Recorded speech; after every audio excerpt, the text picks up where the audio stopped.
The next step, right? Just the next right step. That is exactly what I'm talking about. Surprise. Spiritual housekeeping is about practicing the presence, the power of increment in the moment. It is the next right step, taken toward a more loving world, an inner world. It is the sweet, small, and consistent practice that overcomes large obstacles in our way. Anybody have any obstacles? At its essence, it is the humble practice of living a good life daily, in each moment, within the circle of care, self-care, care of others, and self-knowledge. It is the way to stay full for the adventure ahead, our life, with the power of increment because it accumulates. Sweet, right? That is not the way I was raised.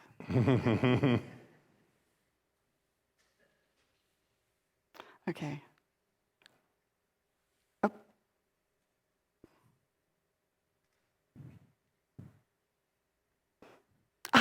Go big or go home was the way I was raised.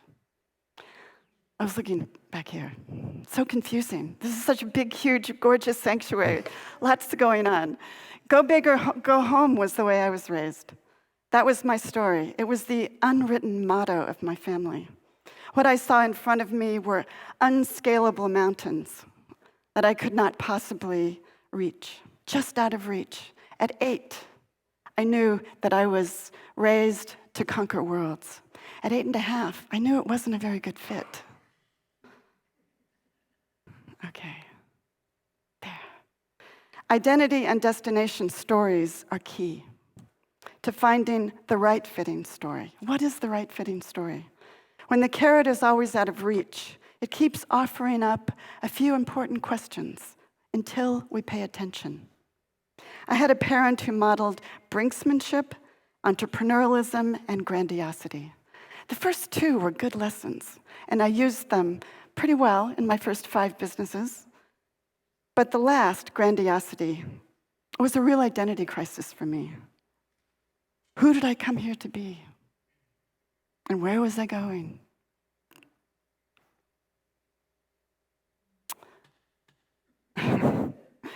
We begin this life by trying on stories, refining stories. What stories are yours to embody? Who am I? Am I a tiger cat or am I a tiger? And where is my destination? If I don't know where I'm going, a treadmill is as good a vehicle as any for getting there. What story makes you hum to the tune of a happy universe? If anybody comes to my sound meditation, you know how to do that. Hum to the tune of a happy universe. That is a story that fits you and fits your talents. What does success look like for you? We can spend a lot of time doing and undoing these stories, both conscious and unconscious. But I think, and I believe that the goal of a good life is to live a conscious story that fits our gifts, so we might develop them and offer them to a hungry world. Mm-hmm. A life that fits your talents and gifts is the story in you. But how do we change those stories in us that are not a fit? The stories that bring us fear for our very survival. As Seth Godin says of these unconscious stories, the ideas that got baked in deep before we knew we were in an oven. How do we go about changing these stories that are not a fit? It's not easy, but it is simple. At about 10, my first strategy to execute world domination was to be tough like a Viking. It was an authentic identity search. I had Swedish and Danish DNA. I looked there for wisdom and strength. I wanted a lineage that was tough, a warrioress, a conqueror of worlds. That would be big enough. That would be something that everybody would respect. I wanted ancestors that could help me with that, to conquer worlds. If we are lucky and encouraged early on, we try on the stories that are already in our hearts, a fit with who we came here to be and do. But then there are the baked-in stories, the ones that are deep inside us that got put there before we knew we had a choice. We still have a choice in every moment. I can see now from where I'm standing that I was a soft-hearted little artist that just loved nature. I was a lot like my grandmother in that. We don't know these stories are ours until we play them out. We must refine them or resign them. It's not wasting time to play out the stories of our hopes or others' hopes for us. In doing so, we are refining our dreams. We really only know who we are by trying on various versions of ourselves. But I do know this: any life goal that can only be manifested in Photoshop or pancake makeup on a movie set is not going to make my heart sing. It needs a big belly laugh. It needs a genuine cackle and to let go of the story that do not fit. My next strategy was nearer to home. I looked to my real Viking great-grandmother, my ancestor stories. And I have to say, initially, she was a bit of a disappointment. First, she was an itty-bitty thing. She was barely 5 feet tall, and she cleaned a lot.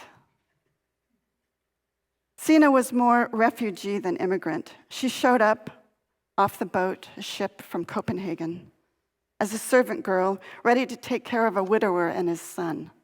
And of course, she married the guy.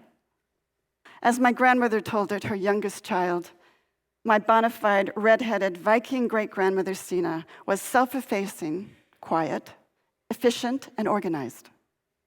Cleaning stories were the only ones I ever heard about this. She got all her chores done in the morning, sat on the porch or the parlor the rest of the day, waiting in the quiet for her family to come home in clean clothes, wearing a proper corset, which was womanhood required in the 19th century.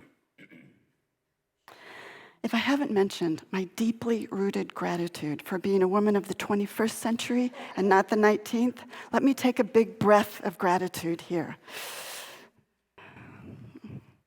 Yeah. I did not pay much attention to these housekeeping accounts.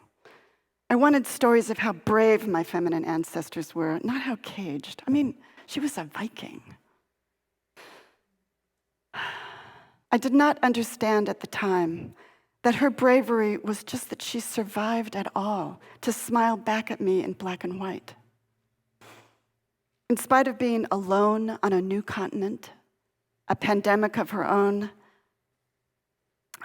a world war, she found joy. And Sina, my little Viking great-grandmother, did it in sweet small steps and in a corset.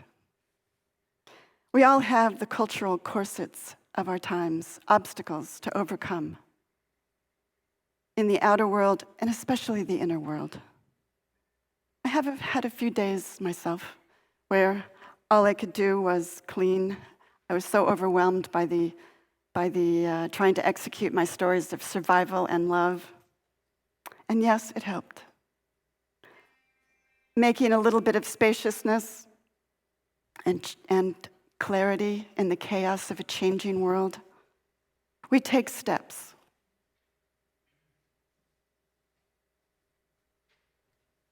They are choices, every day and in every moment. Our story is a mix of survival and love. It makes our path, our very mix of who we are, makes our journey unique, snowflake unique.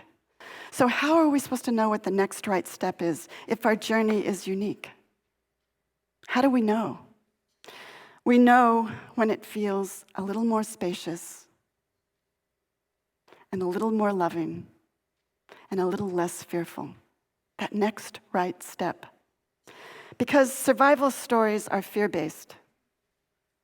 And we all know what we get when we focus on fear. We get more fearful stories because God is generous that way. But right-fitting stories of love from our hearts and talents bubble up and make us sing. Right, Misa? Yeah. And we get more of that. Spiritual housekeeping says there is no big or small in spirit. There is only the one. There is no inner and no outer. There is only the one thing, the next right thing, that just might be the threshold that you need to change your world into one that fits you now, with one more sweet, small step of conscious practice.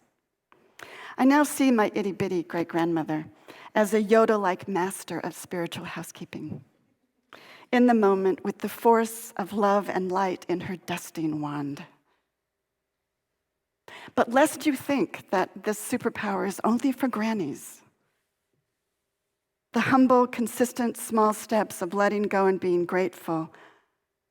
Here are two local sports giants that practice their own kind of spiritual housekeeping.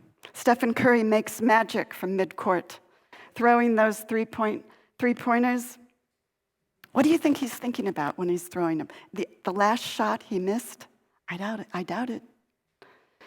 He does, each time he makes a successful shot, he does this. Have you ever seen him do that?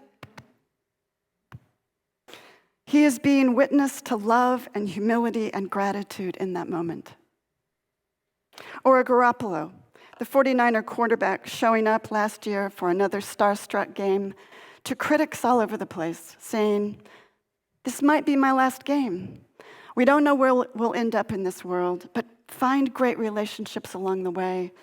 Treat people right, do the next right thing, and things will work out." The power of incrementally letting go and claiming a better story in the moment wins championships and Super Bowls and makes your good life better. And here's Rumi from the 13th century in the guest house. This being human is a guest house. Every morning a new arrival, a joy, a depression, a meanness. Welcome and entertain them all, even if they are a crowd of sorrows who violently sweep your house empty of its furniture. Be grateful for whoever comes and invite them in. Be grateful because each has been sent as a guide from beyond. Spiritual housekeeping uses the power of love to clean house, love's house, so we can welcome each other home. The trick is to do it daily and in the moment. My grandmother, Annie, was a New Thought girl. She always had daily word quietly on the coffee table. She had a saying of housekeeping: clean enough to be healthy, and dirty enough to be happy. She's always middle path girl. She explained it even as guests commented on how orderly her house was. She said, "The trick is to keep it picked up." The healing of deep emotional wounds and trauma is largely inaccessible in grandiose pieces. But all we have to do is keep it picked up. The next time you're feeling judgment, forgive a little more. Or fear, trust presence a little more. Or think you have to do it all alone. Ask for guidance just a little bit more. I do the practices of meditation and prayer to sweep out my judgments, to throw out my resentments, to empty myself of trash-talking identities, and clean house of the stashes of shame and shoulds. Spiritual housekeeping is about keeping it picked up so we can be ready for our good and each other. Be curious in the moment about your stories. Ask better questions. Spiritual housekeeping is not new. It is tending your house of love and letting love tend you back. It is all we can do, but it's enough. Love is up to the challenge of change. So the next time you hear a story of grandiosity, Go big or go home. Conquer the world within and choose home. Spiritual housekeeping uses the power of love to clean house, love's house, which is the world we all want to live in.